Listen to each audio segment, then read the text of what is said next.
One of those people who may have underestimated how hard it is to come back after a severe concussion, as Nathan Horton has done. Now, you think about this as we look at the Amica Coverage Cam, Amica Insurance. It's not just how you're covered, it's how you're treated. Horton gets his first goal of the season. He does. And this is just a great play all around, first of all, though, by Johnny Boychuk, who recognizes the fact that he has a D-man closing gap in the neutral zone.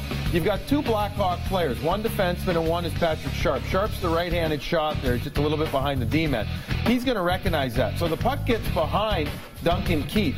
Keith then chases, I think, a little bit lazily, quite honestly. Now, Patrick Sharp, a bit lazy, too, in his read. He allows Horton to get behind. Look, he got 3-on-2 down low for the Bruins, 4-on-2, actually, because of Johnny Boychuk, who just was outstanding in this game. He gets to the puck initially. He saw the lane open, and now he's going to see the low seam open right there. That's a hard play for the goaltender to react to. He's thinking that there might be numbers there, Barry, and there aren't numbers. It's strength in numbers for the Bruins, not the Hawks. Yeah, and the Chicago forwards got caught thinking that they were going to get possession. They went to their position like they were going to have a breakout. They got caught wide. The Bruins were able to fill that in.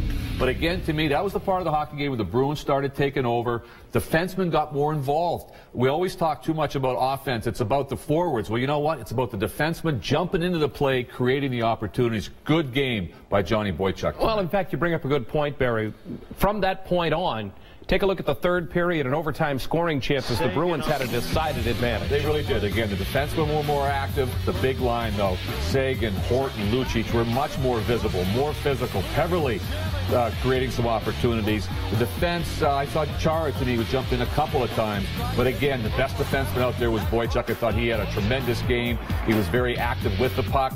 He looked like he was getting hit a lot. Why? Because he had the puck most of the time. But boy, a good road third period and overtime. And don't underestimate, of course, on the backside, you had great goaltending from Tim Thomas. Yeah, I mean, you need your bedrock. They're getting that from Thomas and Tuukka Rask. They can't complain at all about that.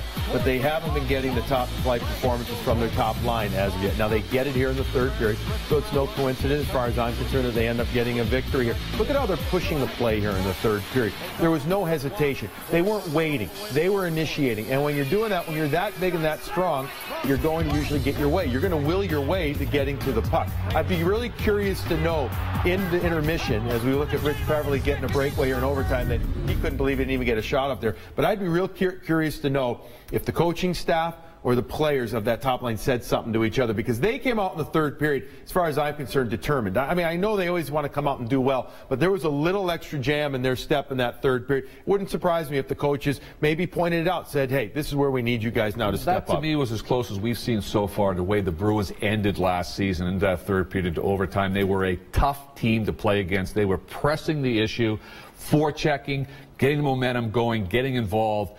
Very good sign.